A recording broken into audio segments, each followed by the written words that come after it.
أعوذ بالله من الشيطان الرجيم.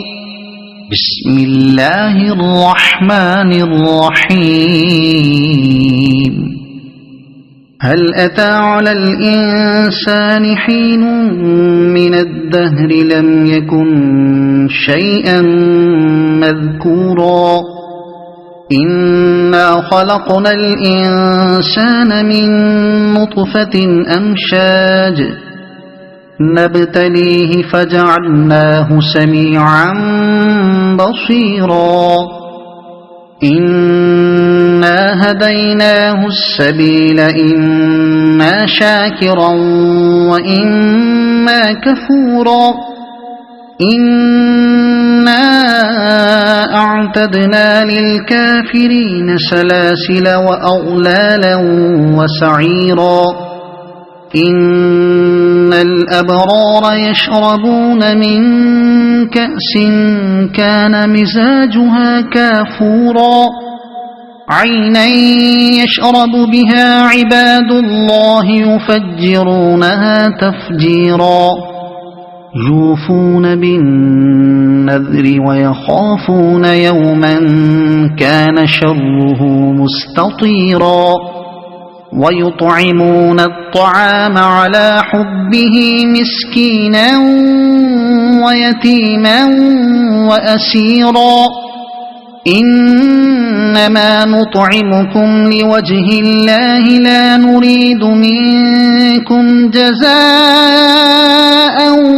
ولا شكورا إنا نخاف من ربنا يوما عبوسا قمطريرا فوقاهم الله شر ذلك اليوم ولقاهم نضرة وسرورا وجزاهم بما صبروا جنة وحريرا متكئين فيها على الأرائك لا يرون فيها شمسا ولا زمهريرا ودانية عليهم ظلالها وذللت قطوفها تذليلا ويطاف عليهم بآنية من فضة وأكواب كانت قوارير من فضة قدروها تقديرا ويسقون فيها كأسا كان مزاجها زنجبيلا عينا فيها تسمى سلسبيلا ويطوف عليهم ولدان مخلدون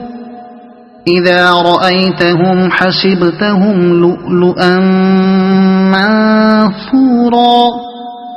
وإذا رأيت ثم رأيت نعيما وملكا كبيرا عاليهم ثياب سندس خضر واستبرق وحلوا أساور من فضة وسقاهم ربهم شرابا طهورا إن هذا كان لكم جزاء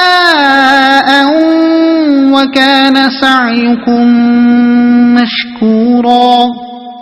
إنا نحن نزلنا عليك القرآن تنزيلا فاصبر لحكم ربك ولا تطع منهم آثما أو كفورا واذكر اسم ربك بكرة وأصيلا ومن الليل فاسجد له وسبحه ليلا طويلا إن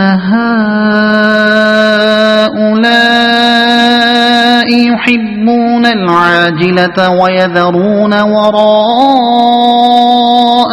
يوما ثقيلا نحن خلقناهم وشددنا أسرهم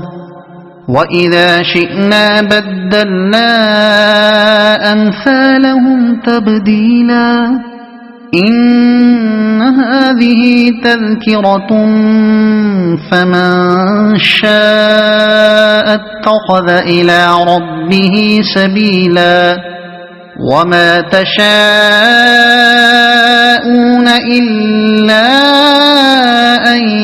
يشاء الله إن الله كان عليما حكيما يدخل من يشاء في رحمته